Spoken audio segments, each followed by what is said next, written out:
It's time for the most exciting panel of Midsummer Scream. We're about to see the Halloween Horror Nights 2023 panel. They always make awesome announcements, so make sure you're following along and subscribe for more Halloween content. We have a front row seat, so I hope you guys enjoy as much as I know I'm going to.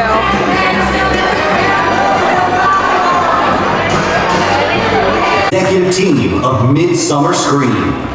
Executive Director David Markland. Executive Producer Gary Baker. Producer Claire Dunlap. And Creative Director Rick West. Oh boy, full house again. Thank you for coming to Midsummer Scream. Is everybody having a good time? Thanks for being with us all weekend. This is our 6th year. For us though, also I think everybody on stage as well, this is also the 10th year since we did another event, called Scare LA. Who was here for the first Scare LA? All right. And thanks to everyone who's joined us along the way.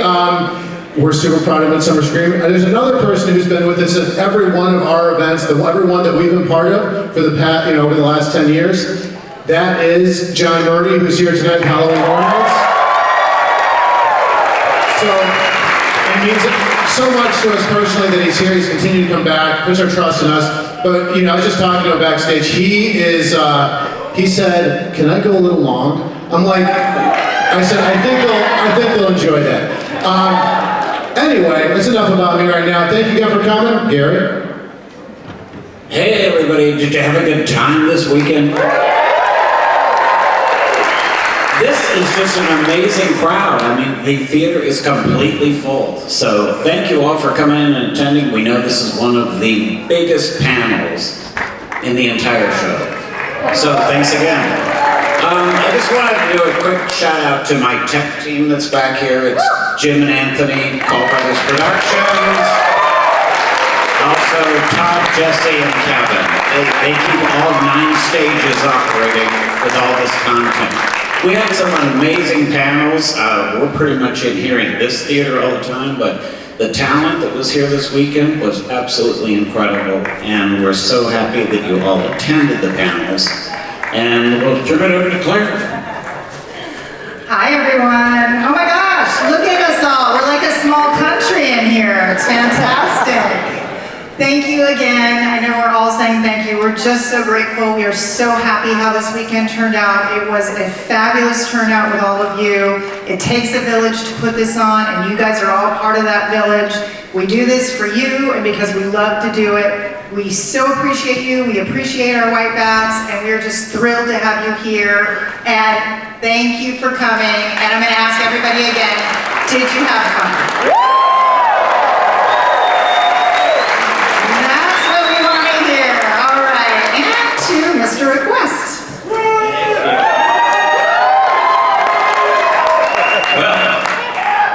So in 2016, I said we're going to create a show that this community wants and deserves. And every year since then, I've asked the same question, have we done you proud? We're here because you're here, and it's a really great symbiotic relationship.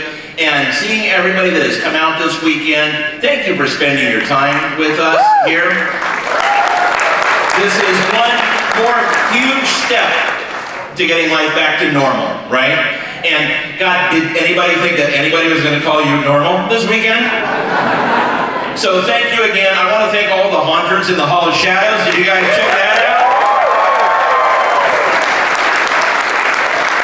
The facades are ridiculous in there. Like, if you haven't had a chance yet, well, there's YouTube. But thank you to all the haunters that have done that. Special shout out to Cal Haunts. For the past 5 years, they've done our entry experience to the Hall of Shadows, and they knock it out of the ballpark every single year. So we're blessed by them. We're blessed by all the haunters that have participated, and we are blessed by you, our community. Thank you, and happy early Halloween, everybody.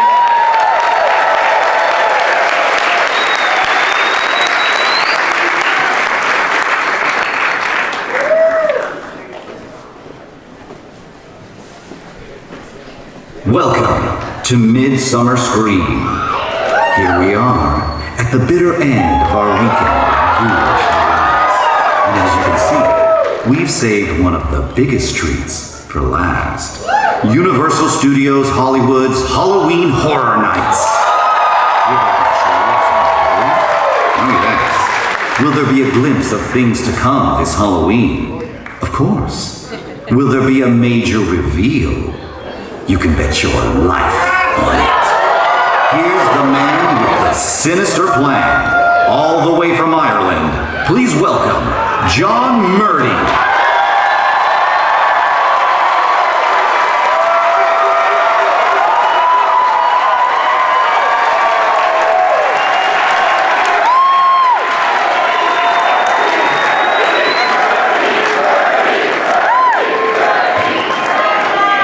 I should have filmed that for my kids.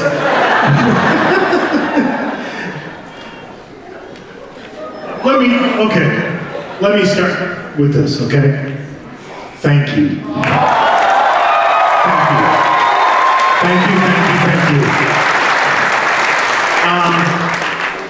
For anybody who does what we do with Halloween Horror Nights, everybody who works on this event, all the talented men and women, if there's one thing we know is that we are extremely lucky and extremely privileged to be able to do what we do and create what we create for all of you, because without you, I would probably be operating a puppet show somewhere in Dublin, you know, on Grafton Street. Everything we do, all the passion and the work we put into this event, it's all for you guys. So thank you for all your support, year after year after year, after year after year after year after year after year after year after year after year. This is 17 years for me now. 18 if you count 2020, which I do. We built it. Let's see.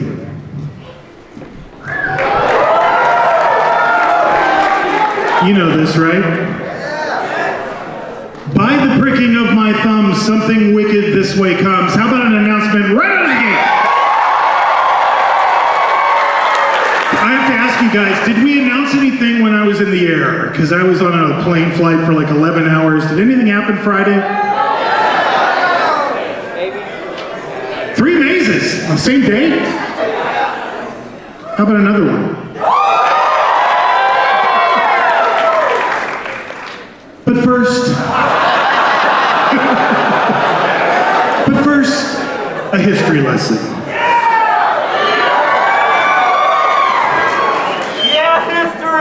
We've had a long history of creating original Latin American themed horror content at Halloween Horror Nights, right? This actually goes all the way back to 2010. That was the first year we did La Llorona as a scare zone. And then of course we had the La Llorona mazes 2011, 2012, 2013 we teamed up with Danny Trejo to do El Cucuy. And then kind of the second phase began. We started working with Latin American film directors. It started with Robert Rodriguez on his TV series From Dusk Till Dawn. And then Guillermo del Toro doing Crimson Peak. And then 7 years. 7 years went by where we didn't really do that. You know, we moved on to other things. We started doing other opportunities.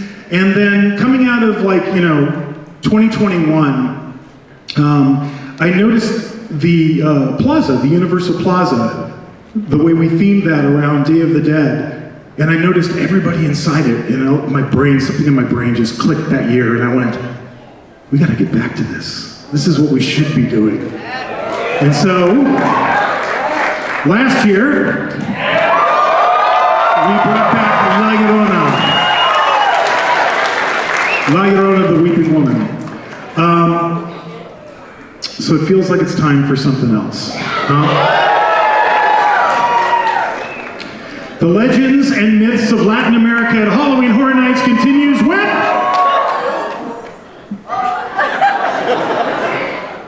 Monstros, the monsters of Latin America.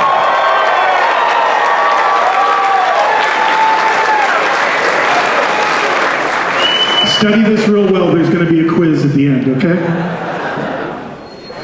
So what is this? This is an all-new haunted house that features 3 infamous monsters, or monstros, which is Spanish for monsters, of Latin America.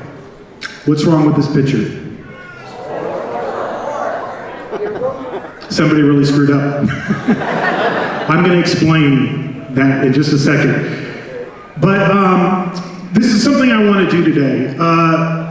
You know, I've been doing this show, as the team said, you know, I've been doing it every single year, that there's been a Midsummer Scream and Scare-a-Lay before that. So I'm always up here, I'm always the spokesperson for the event, I'm always doing all the media and the press, but the reality is there are hundreds, literally hundreds of talented men and women that work on this event, right? I don't create this by myself. It takes everybody's passion, everybody's hard work, everybody's dedication. So as we're going through this presentation today, and he wasn't kidding, I don't know how to edit, so I was making this, you know, back in Ireland, and I was like, it'd be cool to talk about that. Oh, it'd be cool to talk about that. And I just went, you know what, let's just go for it. Let's just put everything in it. But I did want to point out, right off the bat, right at the top of the presentation, an individual named Rose Gonzalez. And Rose Gonzalez works with our marketing department. So back in 2010, when we first decided to do La Llorona, I'll be totally honest with you, I did not grow up with La Llorona. That's not a story I was told as a kid. So I really needed to do my research. And we take our research very, very, very seriously at Halloween Horror Nights, no matter what we're doing, whether it's a movie, a television show, an original house, we do a ton of research. But I've always used Rose as my touchstone for things that have to do with our Latin American houses. And now this year I've been working with Universal Studios Hollywood's DEI team. We'll give it up for them as well. Do you know what DEI stands for?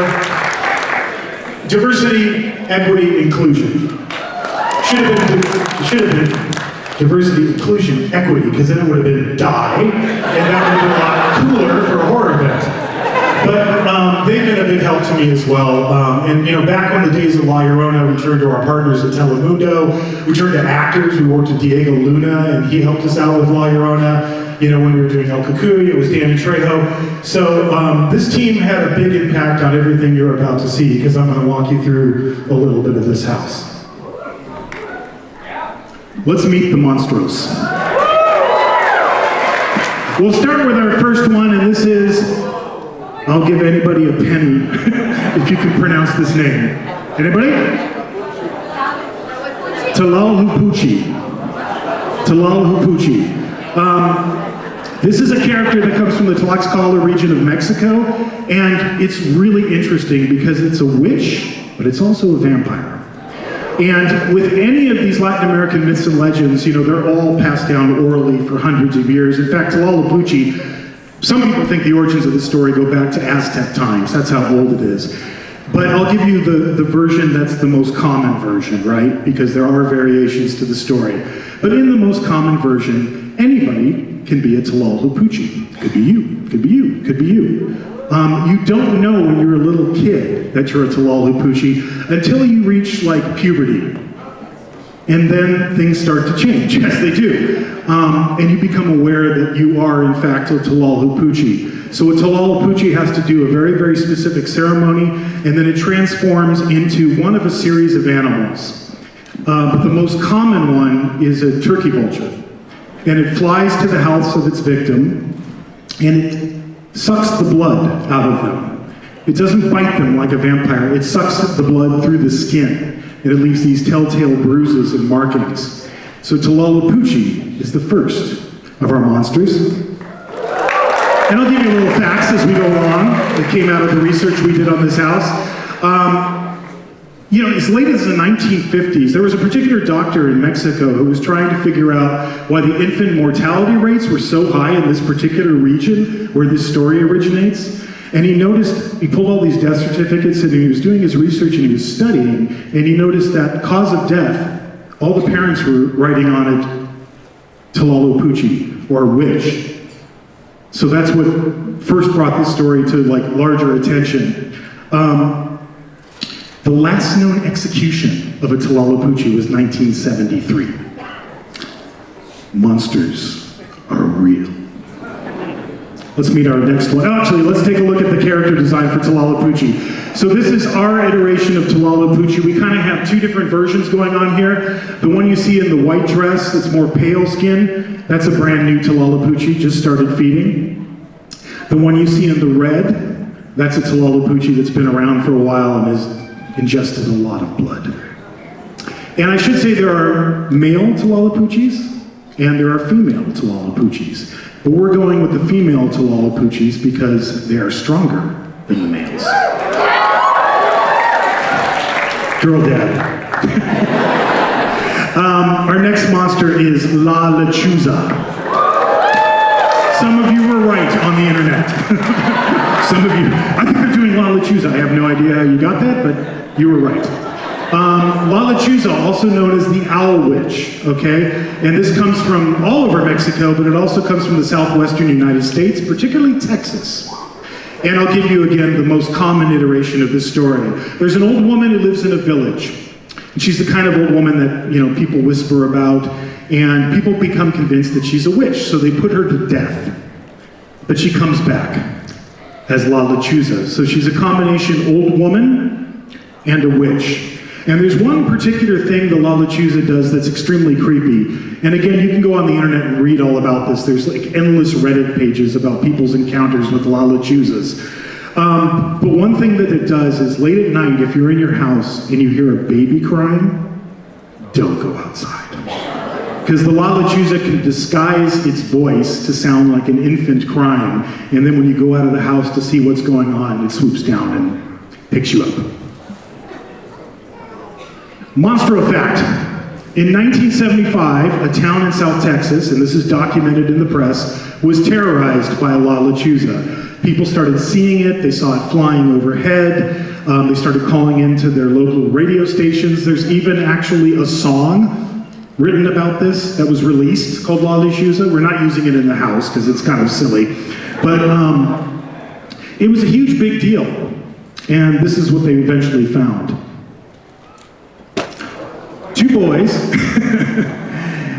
Two boys made this and stuck it up in a tree, and they kept moving it around into different trees.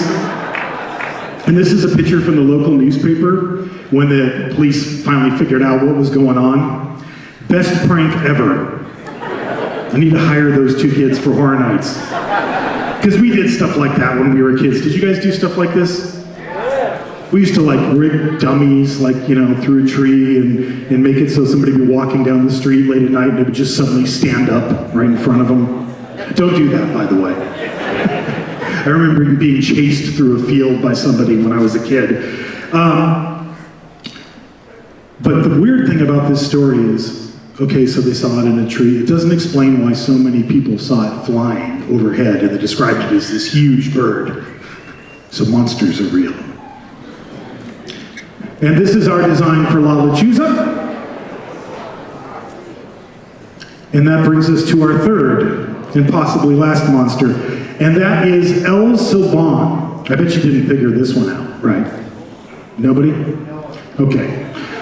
El Silban, which translates to the Whistler, is from the Los Llanos region of Colombia, Venezuela. And it's another great story. Different iterations of the story. I'll give you the most common one. So there's a boy, which is really like a, you know, late teenager boy, living on a farm, fairly well off. He falls in love with a woman that the father does not approve of. And the father tells him, get rid of this woman, but he's in love and he doesn't get rid of him. So one day the father comes into the barn and he catches the boy and the girl, and he flies into a rage and he murders the girl, kills her right in front of the son. The son flies into a rage and murders his father. And then granddad comes home, sees what's been done, and he takes the boy out to the field, ties him to a post, whips him repeatedly with a whip until the flesh falls off his back. Then he takes like limes and like tequila and pours it in the wounds. And if that wasn't bad enough, then he sets wild dogs upon him that rip him to shreds. And as this horribly mutilated guy is stumbling towards the woods the grandfather comes up to him and hands him the sack of his father's bones, his murdered father's bones, and says, "You are condemned for all time to carry the bones of your murdered father on your back." And he disappears into the woods, and he's not seen again. And then eventually this creature comes out of the woods that is now known as El Saban. And it's a towering creature. Some say he's like 10, 12 feet tall. Really, really skinny, carrying the bones of his murdered father on his back. And he's known for his distinctive whistle that kind of rises and falls. If you hear this whistle and it sounds far away, that means El Saban is actually really close. But if you hear the whistle and it sounds close, that actually means he's far away. So we'll give you a monstro fact about El Saban. Aside from the distinctive whistle that gives him his name, he is said to prey primarily on womanizers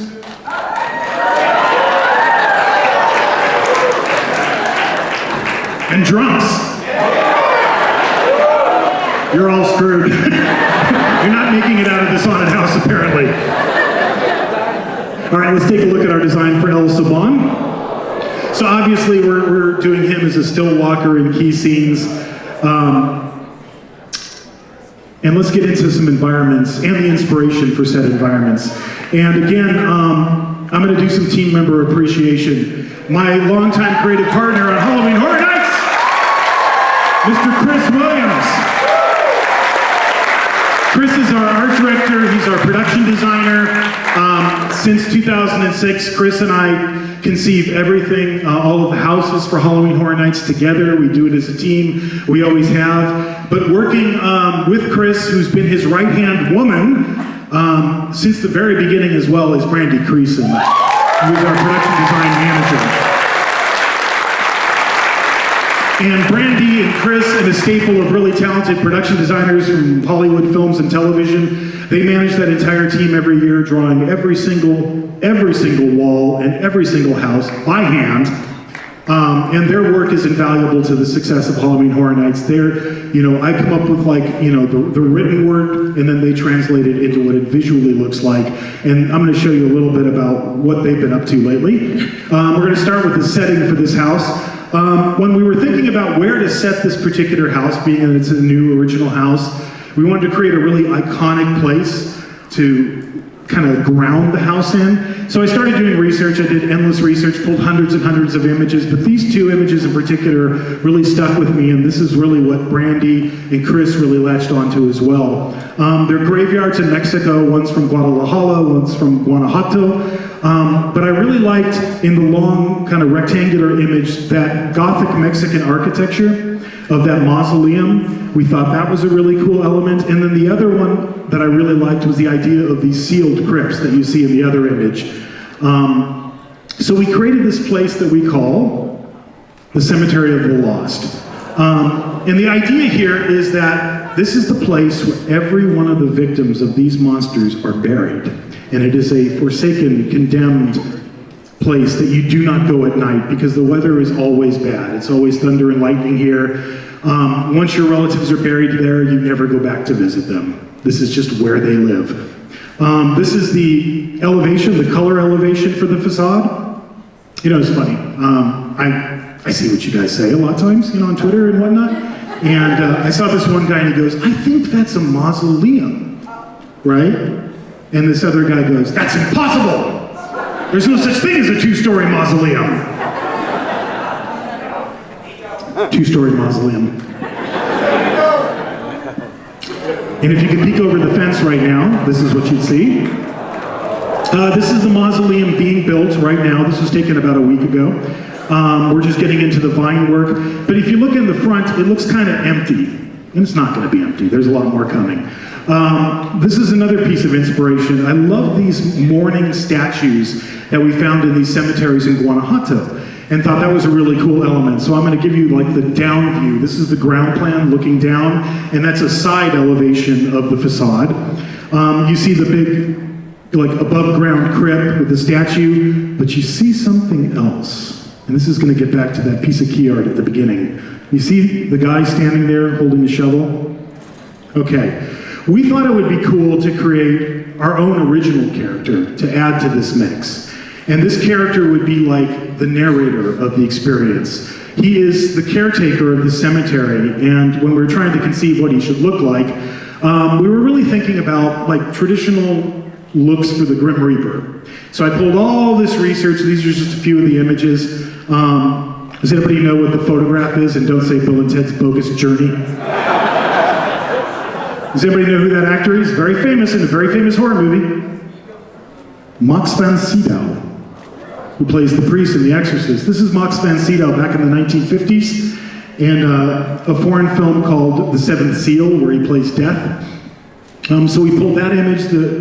Then we pulled images from Aztec culture, we pulled images from the Middle Ages, we pulled images from the Renaissance, all different iterations of death, put it into our mind blender, and then came up with this. So, this guy actually doesn't have a name. We never like officially named him. In our mind, it's kind of like those Clint Eastwood spaghetti westerns. You know, like he's always the man with no name who comes to the town and you never know what his real name is. So he's kind of our man with no name. But we were thinking, Chris and I, when we were working on this, we're like, well, that's just gonna get annoying after a while. We're gonna be in meetings and they're like, okay, we're talking about wardrobe for the man with no name, and we'd have to say that over and over and over again. So we just call him Muerte, which is Spanish for death. And he is going to be the guy you meet out in front. He's the pre-show, if you will, for this haunted house. He's going to be telling you the story about these three monsters. And he's designed with an articulated jaw so that the actor wearing the mask can lip sync to track.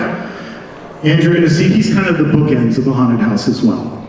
So when we came up with this idea for the cemetery, we thought, well, this is cool. This will be like the portal that you go through that transports you to all the world of these different monsters.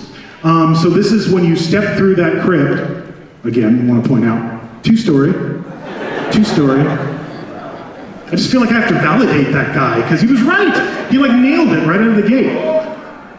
So you enter this two-story mausoleum, and there's all these rotting skeletons of all the people that are buried inside that you have to go through. And I kind of snuck a pig the other day.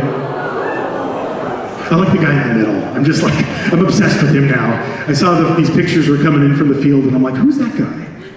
I'm gonna call him Bruno. So we don't talk about Bruno.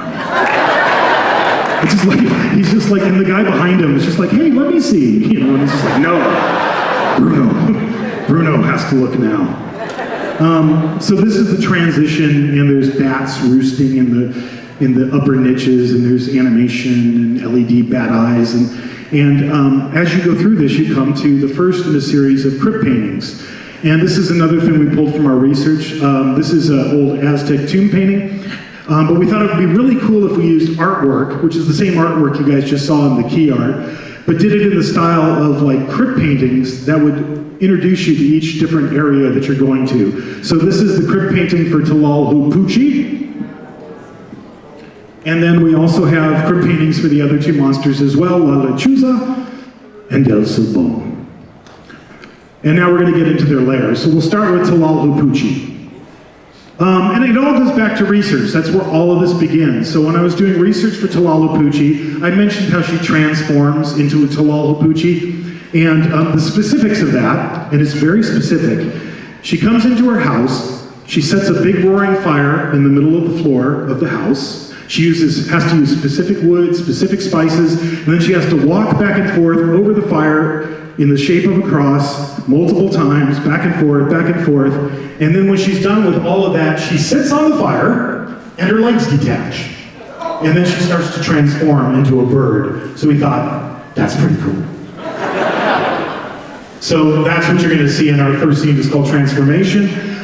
Chris felt really strongly that he wanted to give each of these environments like their own unique statement and their own unique twist. So Tlalhupuchi's lair has these big talon marks, scratches all over the walls, and it's just filled with bird cages. So there's birds everywhere.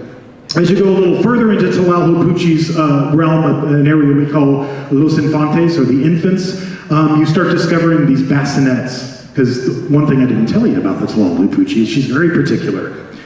She feeds on blood.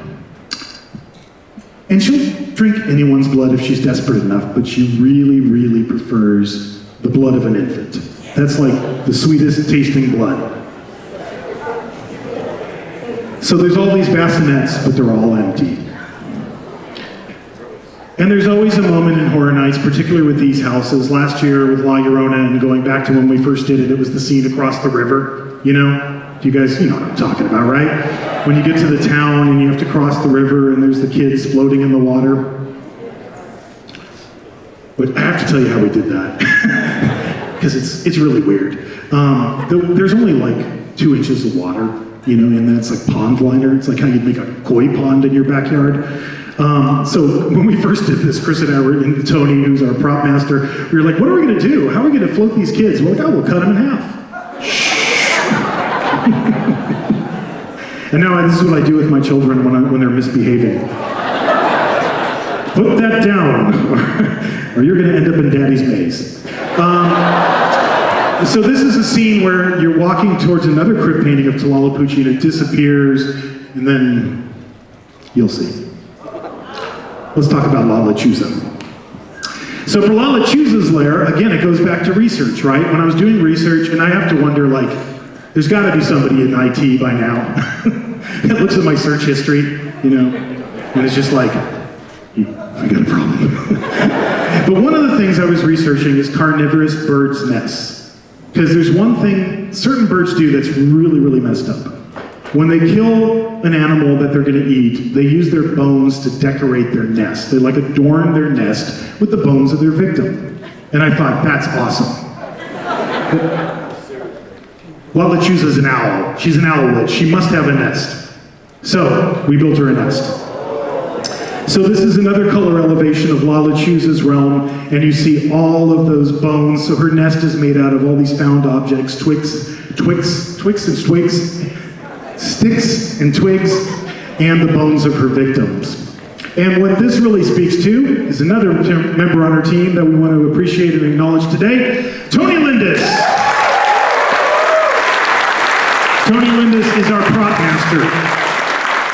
He heads up a team of talented men and women, and they come from all different walks, you know, working in the industry, film, television, but they come to Horror Nights and work for us year after year after year to do all the props and dressing in our house. And there is a mountain of it, if you can imagine. And a lot of times Tony's team has to just wholly create things. And this is a good example. So I snuck these pictures from our secret offsite facility that you don't know about.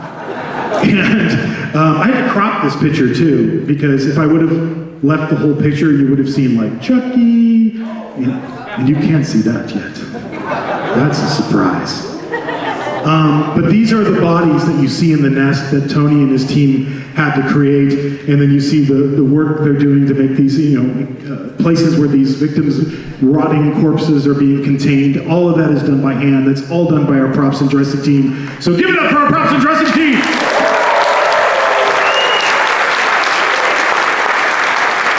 But then we had an idea, and we were like, well, it'd be really cool if you walked into this house and you just saw this giant La Lechuza, like, eating somebody in her nest.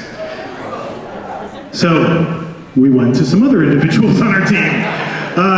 Again, I want to point out these individuals on our team because in the last few years, we have been stepping it up on special effects. And this year,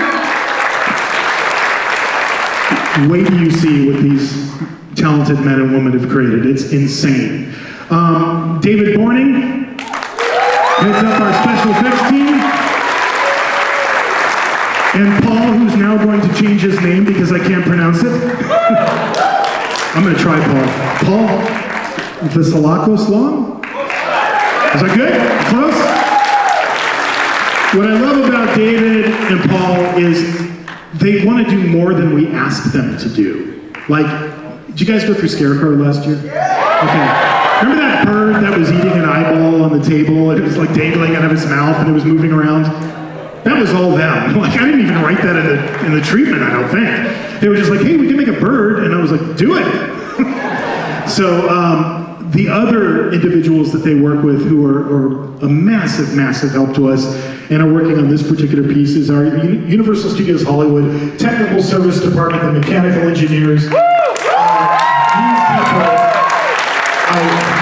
I would give them the bow of, you know, we need to see Chucky. I keep saying that, and I don't want to show you, I just want you to experience it. But they're doing stuff that I never thought we could do with Horror Nights, like this. So this is a video when we were building the La Lechuza. It's like the T-1000 ectoskeleton for her. The cardboard is a severed, arm/leg, and you can see it's taking a little bite, and its wings are unfurling. And I think in my treatment when I wrote it, it didn't have any of that. And they were just like, hey, we think we can do this, and they did it. And it's amazing. The only problem is I don't know how I'm gonna hide those 3 guys on set. I have to like throw a sheet over them or something.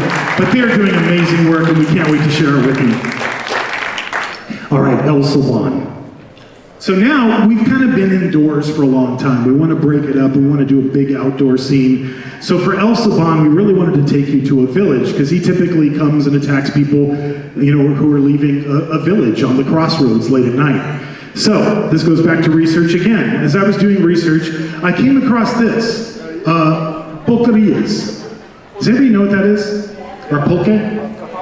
Yeah. To explain it in American terms, like in the Wild West, this would be the equivalent of like a saloon. This would be a place you go for a drink, maybe some food, some dancing, some gambling, and probably a lot of fights, right? Pulque is an alcohol that's derived from cacti. What I loved about it is that's what it looks like in its pure state, right? It looks like foamy white milk. And I thought, if we combined blood, there was like blood running and foamy white pulque running together, that would be really disgusting. So we decided to create our own pulqueria. And then next door is the carniceria, the butcher shop. So as you head into this pulqueria, we have a scene called Pulqueria Massacre. And basically El Saban has come in and he's just killed every single person in this joint, particularly the womanizers and the drunks. I didn't mention how he kills them though. This is the tweaked part. If you're a drunk, he sucks the alcohol out of their body through their navel. Yeah. I was like, nah. But with womanizers,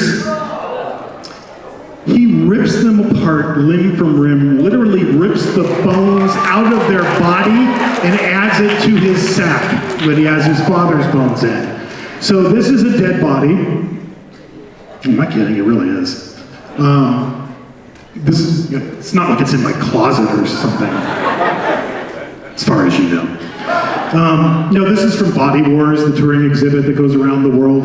But I needed to know, like, what does a backbone look like? What does a spine look like? Because we wanted to do a scene where El Saban literally rips somebody's spine right out of their back.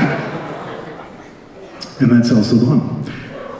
Now, for the finale of this house, after you've gone through all these different layers, we wanted to do something really special. And again, it comes back to research. So I found this statue. This statue is in believe it or not, it's in, I believe, an El Saban theme park. I'm gonna go to this place. It's crazy, but it's this huge towering statue. But when I was looking at it, I thought, oh, that's cool. With the bones like spilling out of the sack.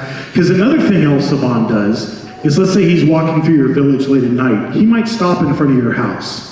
He might sit down that giant sack of bones, and then one at a time, 1, 2, 3. He'll just sit there and count every single bone to make sure he has them all. So we thought, after El Saban has gone through this village and killed like everybody in sight, his sack has got to be pretty big by this point. In fact, it's got to be enormous. And wouldn't it be cool if you had to go into that sack of bones? And what would you find there?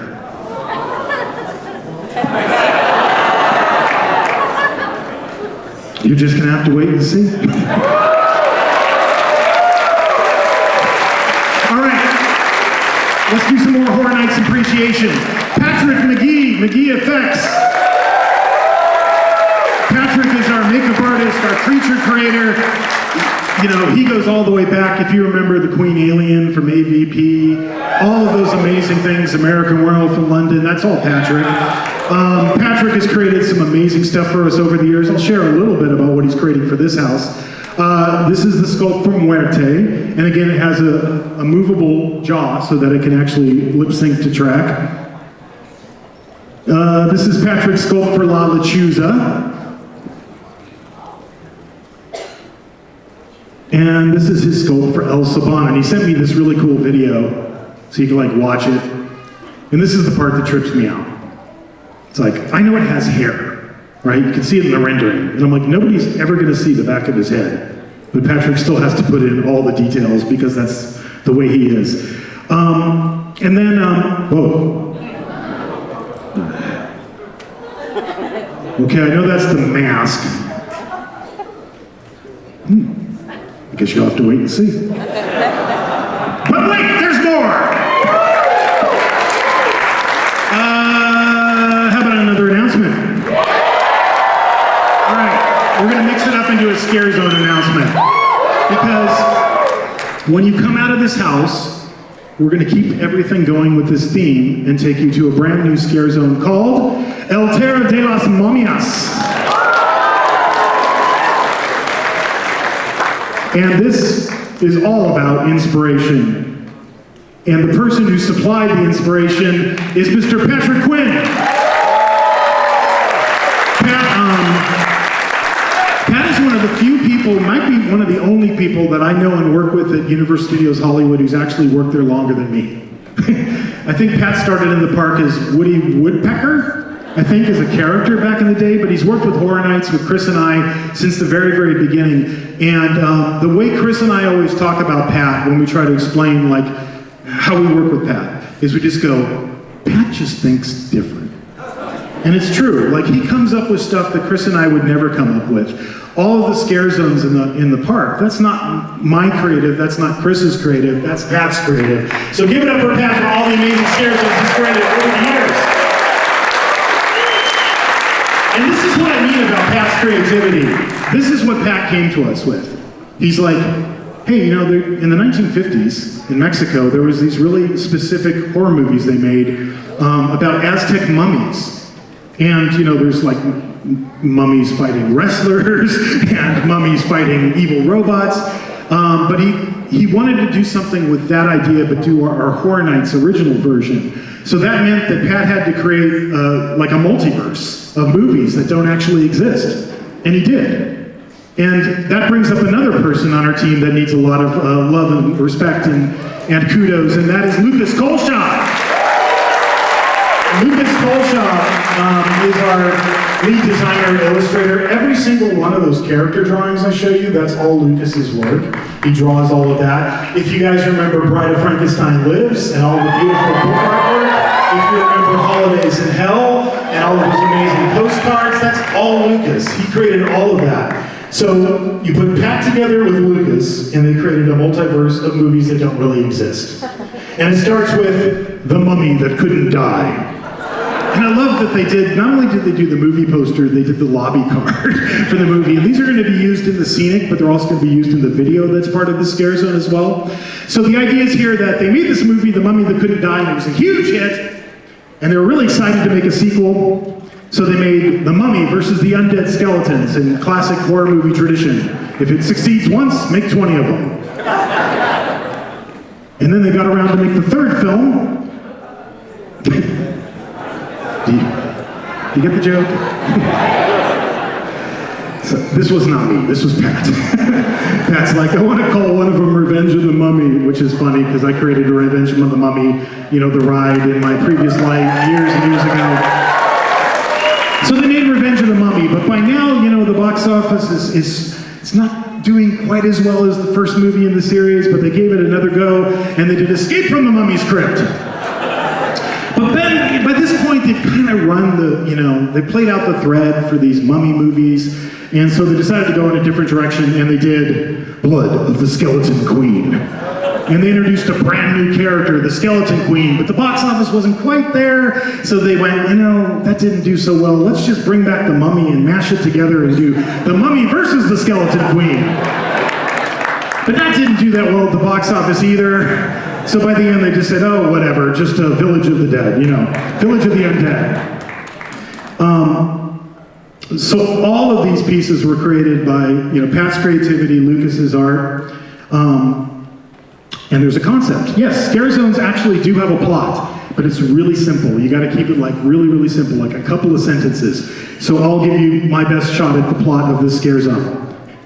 So somebody, not naming names, possibly the man with no name, dug up an ancient Aztec burial site or tomb in a village, and unwittingly or wittingly released a bunch of undead Aztec warriors upon the village. And they killed everybody in sight and turned all the villagers into the undead. And all of this is being preceded over by who other than the Skeleton Queen, who's a stilt walker. And that brings up another person on our team, and that is Christina Wright. Christina Wright is our costume designer, so she works hand in hand with me and Chris and Pat and Lucas, coming up with how we're going to bring all these costumes to life. So here's like the full cast, except Morte. Morte wasn't invited, apparently. He's not in there. But this is all the work that Christina and her team does to produce these hundreds and hundreds of costumes for Horror Nights.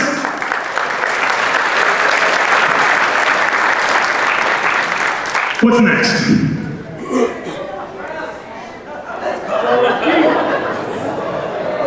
What the heck is that? Project Eggplant. Note to self. Announcement delayed. Delete from deck prior to... Oh! Sorry. Time for another history lesson. 100 years ago, a legacy of horror began.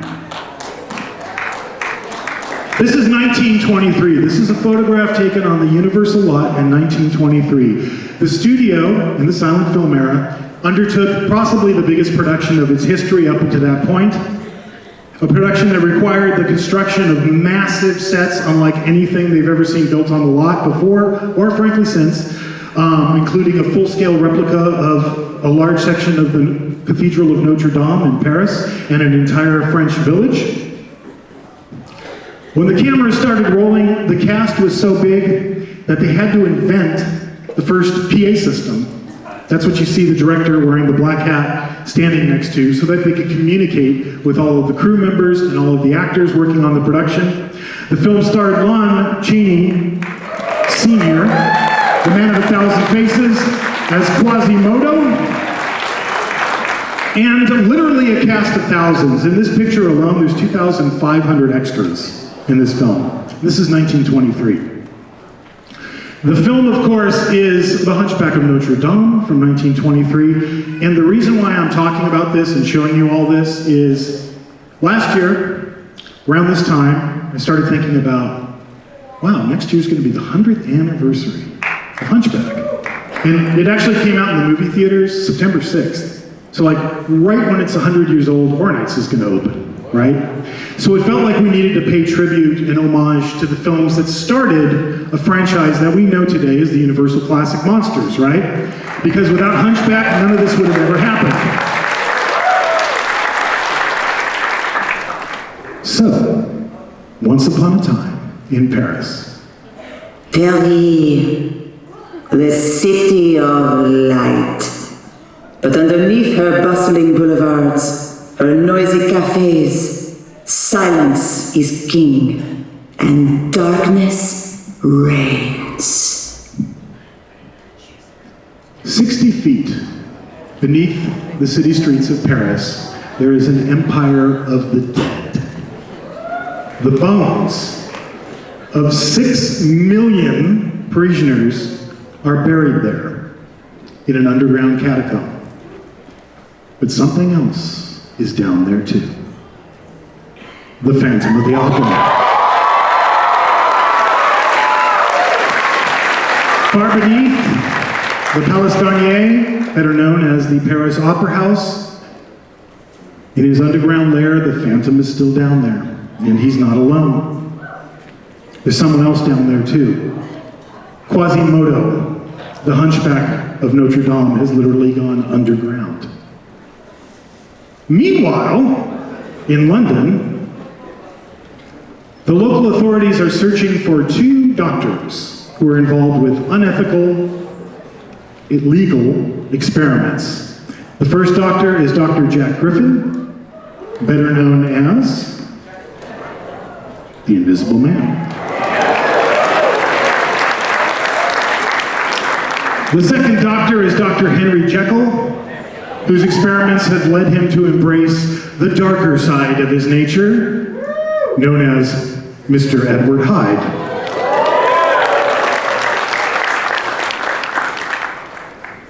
We dead welcome you to our world of shadow, knowing soon you will be one of us.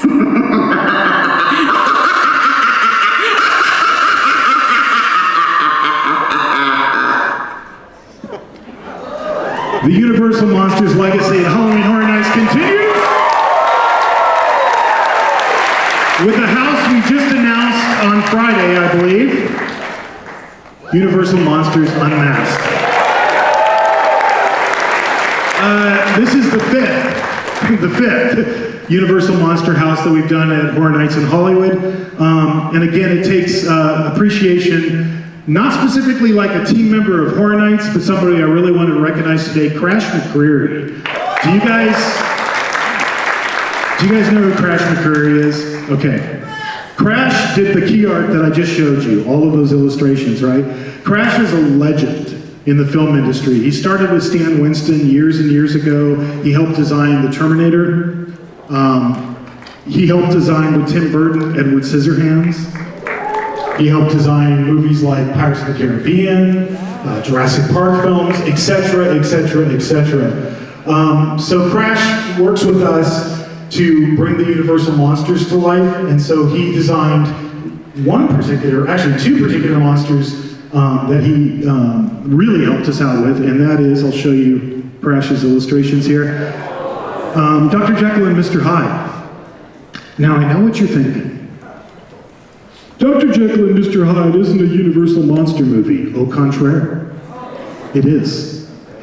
We made a silent version of Dr. Jekyll and Mr. Hyde, like before the studio even came west and became Universal Studios Hollywood. It was what was called a 2-reeler in those days. 2 reels of film, 26 minutes long, silent film. So we thought we should bring Dr. Jekyll and Mr. Hyde and fold him into the Universal Monster family because he was literally the first monster we ever did at Universal. So again, this is an opportunity to do history as horror, which I personally love. And it's all based on real things that happened. This is an old 18th century illustration of a cemetery called the Cemetery of the Innocents in Paris. So back in those days, within the city confines of Paris, they were burying people in cemeteries, and then more people would die when you'd have things like the plagues, like the Black Death, the bubonic plague. A whole lot of people died. They just bury them and bury them and bury them and bury them, and they over-buried people in the cemeteries inside Paris to the point that some really awful things happened. And these are true. You can actually look it up. I came across it in my research. Literally, imagine you're in a French cafe. I'll sit down for this. Imagine you're having dinner with your wife or your husband or your significant other, and you're in a lovely French cafe, and you're drinking your wine, and you're eating your cheese, and all of a sudden, the wall cracks open, and hundreds of rotting corpses spill into the restaurant. That happened, okay? Sinkholes developed out of the ground, and suddenly there were bodies. So bodies were literally coming out of the ground. They buried so many bodies, retaining walls were breaking, bodies were pouring onto the street, and the king at the time, which was King Louis, you know King Louis, right? He was the one who, in the French Revolution, who got guillotined. King Louis did a declaration, and he said, "From now on, we are to bury no people within the city limits of Paris." That's not really practical, you know? People are going to continue to die. So they had to figure out what to do with all these bodies. Now, Paris is built over a series of limestone mines. It's all the materials that were used to build the beautiful architecture in Paris. That's where it came from. And then once they, mined all these things out, they just left them. And underneath the city streets, there are endless miles and miles of these tunnels, of these old mines. To this day, they're not all explored. They don't really know where they all lead. But What they eventually did is they went to the cemeteries late at night, under the cover of darkness, they exhumed the bones, they put them on carts, they covered them with black cloth, they took them to like a place where there was an opening that led down to the mine, and they just dumped them. They dumped all those bones down there, 6 million people. And then later, some people that were a little more artfully minded came down there and arranged the bones into an ossuary. And then in 1870, they opened it to the public for the first time, and that's when our house takes place. So, also under the ground, if you've ever seen the Phantom of the Opera, you know he's on that underground lake, and he's rowing his boat, and he's singing away. That does exist. This is a picture of it. This is what it actually looks like. There is a subterranean underground lake underneath the Paris Opera House. They still use it today for like fire training, for like search and rescue. And the other thing we found when we were doing Hunchback of Notre Dame and going through all the research, we came across this scene from our silent film where Esmeralda, the gypsy, she's taken there for questioning when she's wrongfully accused of a crime she doesn't commit. And I don't know if you guys are familiar with the Victor Hugo novel, Hunchback of Notre Dame, but I can tell you it's very, very different than the, She Lives Happily Ever After novel, or movie. Esmeralda in the book doesn't live. She gets hung, for the crime she was confused. And, seems like we should do that. There's 2 other pieces of inspiration for this house. The black and white image you see, that is the Café de la Enfer. What this was essentially the first themed restaurant, believe it or not. It used to exist in Paris. It was a cabaret or a cafe themed to hell, right? And all the waiters dressed up like devils, and it was all themed on the inside. This existed in Paris up until about the 1950s, and then they demolished it and turned it into a supermarket. I know. And then another thing we pulled together was the Grand Guignol. Do you guys know what the Grand Guignol Theater was in Paris? It was like an underground theater for the rich and famous who loved to come watch shows where they thought people were really being killed on stage, but it was all an act. So we thought, well, if all these monsters are underground, if the Phantom of the Opera's down there and the Hunchback's down there, and Jekyll and Hyde have fled from, Jekyll and Hyde and Dr. Jack Griffin have fled from London so that they can continue their experiments underground where the authorities can't bother them, they ought to have some entertainment. So we thought, well, there should be like a club, like an exclusive club that you can go to down here. Now the setting, now I've seen a lot of speculation on this on the internet as well. You're looking at this facade and you're like, what is that? There's a little booth and then there's this big, huge blank thing. What that is a giant-sized reproduction of an English-language French newspaper, and where you see the blank spots, both on the facade where it's a different color, and also on that graphic, that's where the illustrations that I just showed you go. It's a whole pre-show we're creating to help tell the story before you go inside. And again, people on the internet, this is a ticket booth. It's a ticket booth. It's not a ticket booth. It's a French newspaper stand. And sitting behind that is an animated skeleton figure that we call Madame Squelette. Squelette is French for skeleton. So we thought, oh, it'd be cool if one of the dead, one of the 6 million dead that are in these catacombs is actually telling you this story. So that's the voice you heard that I was playing earlier. She's narrating the story, setting it up for you. Lucas's artwork is changing on the newspaper, so we get to do a little bit of a pre-show before you go inside. Now, Madame Squelette also exists as a physical character, but when you're inside the catacombs, she's like back to her mortal state, a character we call the Rat Lady.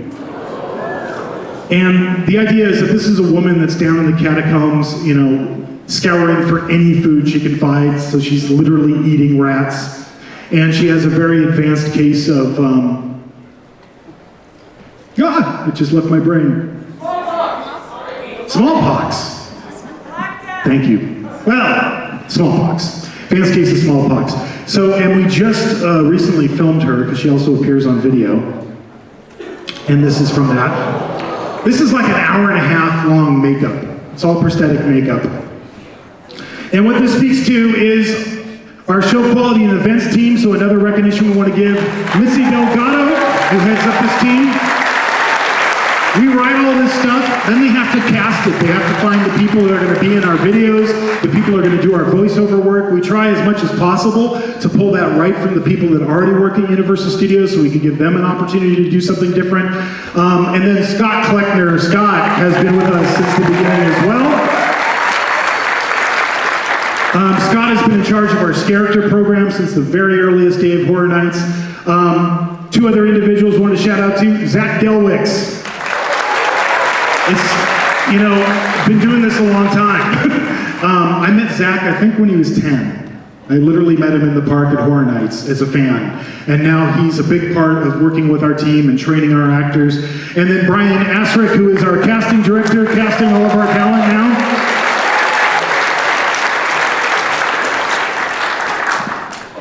And here's a sneak peek of what's inside. So this is in the catacombs, and we're in the middle of scenic, props and dressing, but Chris really went for it to recreate that ossuary look. Let's talk about the music.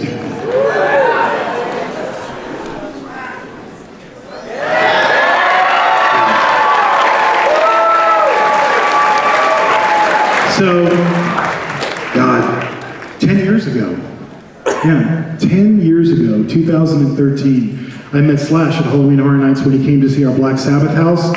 And as soon as we came out of the house, he just turned to me and he was like, I want to do this. Like, how can we work together?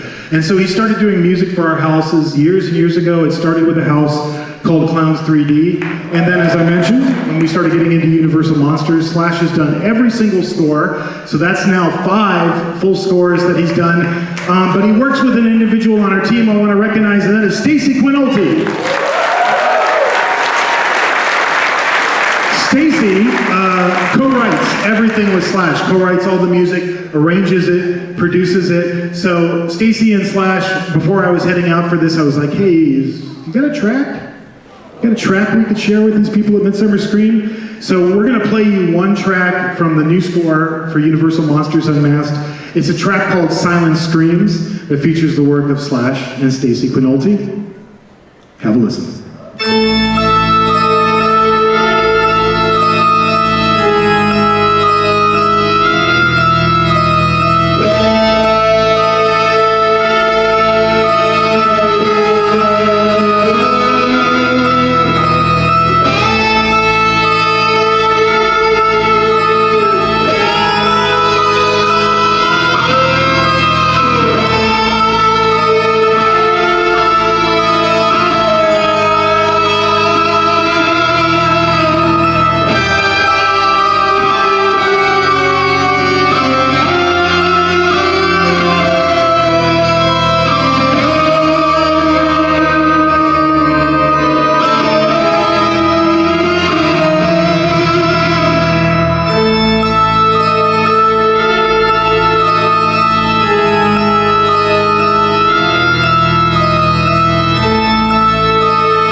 back in 2021, we're almost to the end here.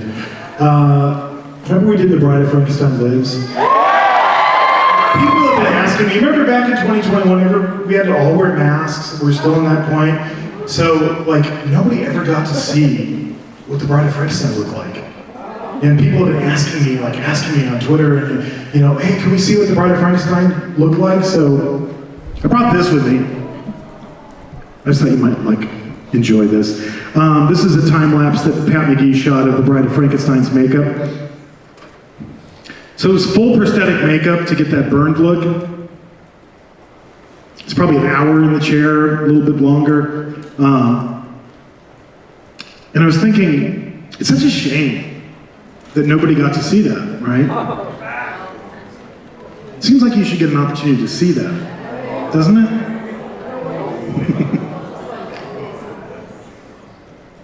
We're gonna do a little something. We've been doing more and more of what we call these character interactions, just like places where you can discover a character where you normally wouldn't find one. So keep your eyes peeled this year at Horror Nights. You might just run into the bride.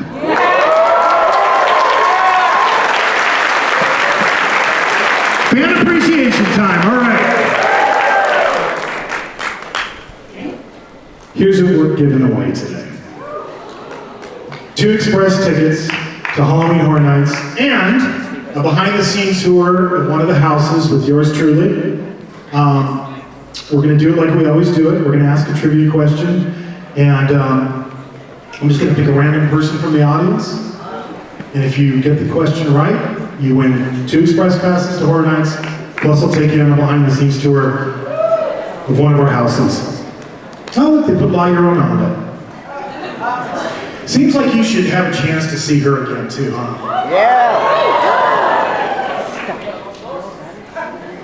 You'll see. All right, you ready for this? The question.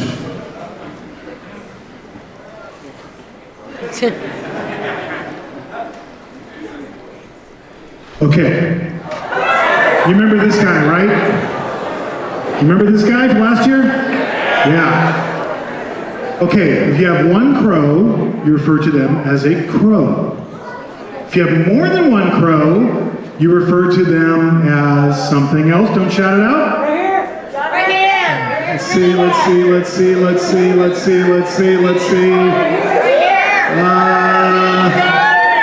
Green jacket, right there. I think green jacket. No, you, right there. Yeah. It's a murder. Yeah. Is it? Yes. Yeah. And the answer is...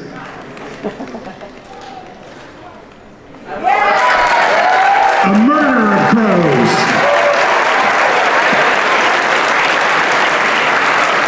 Thank you, ladies and gentlemen, so much for being a part of this today.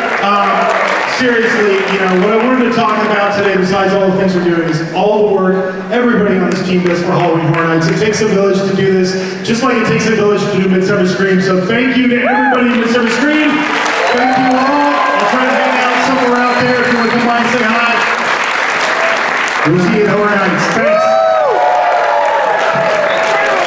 At this time, we ask that you kindly collect your belongings and make your way out of the auditorium.